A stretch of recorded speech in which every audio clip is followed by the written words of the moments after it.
दोस्तों, मादुरो 2013 से वेनेजुएला के राष्ट्रपति के पद पर आसीन थे। अमेरिका के प्रचलित अखबार न्यूयॉर्क टाइम्स की रिपोर्ट की माने तो अमेरिका ने पिछले साल 21 नवंबर और 23 दिसंबर को मादुरो से संपर्क किया था। इसके तहत डोनाल्ड ट्रंप ने उनके सामने एक प्रस्ताव रखा। फिर यूं कहो कि सीधे सीधे उन्होंने मादुरो को चेतावनी दी। उस प्रस्ताव में कहा गया कि यदि मादुरो अपने पद से इस्तीफा देकर अपना देश छोड़कर तुर्की चले जाते हैं तो अमेरिका किसी भी तरीके की कानूनी कार्रवाई उनके खिलाफ नहीं करेगा। लेकिन मादुरो ने न केवल इस प्रस्ताव को ठुकराया बल्कि एक गाने पर डांस करते हुए अपना वीडियो भी जारी किया। उस गाने के बोल थे नो वार यस पीस।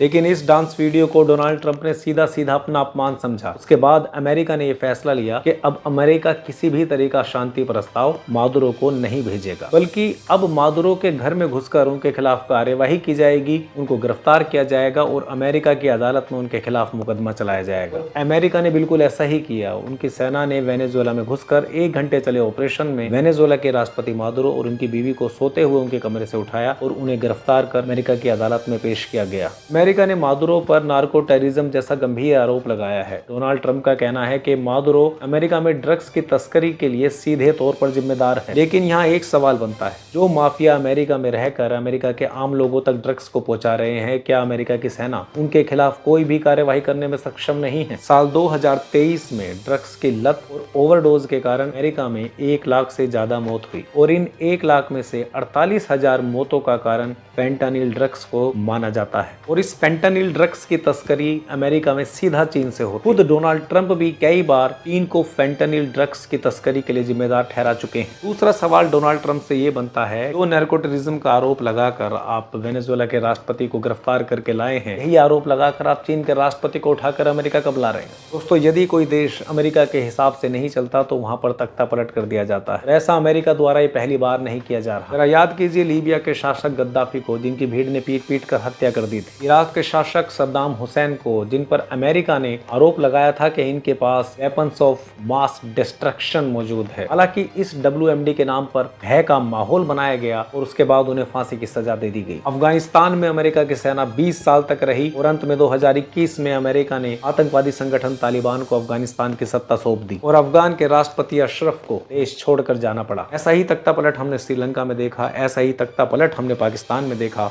और कुछ ऐसा ही हमने बांग्लादेश में देखा। ऐसे में हम भारतीयों को अलर्ट रहना होगा और छोटी छोटी घटनाओं के महत्व को समझना होगा। रूस के 2 जहाजों को कब्जे में लेकर अमेरिका ने जो दुस्साहस रूस के सामने किया है, अब भविष्य में ये देखना है कि रूस किस तरीके से इस घटना का जवाब देता है। दोस्तों, इस घटना पर आपका क्या कहना है? कमेंट बॉक्स में हमें अवश्य बताइएगा। चैनल को सब्सक्राइब करना ना भूलें, वीडियो को लाइक और शेयर करें। धन्यवाद।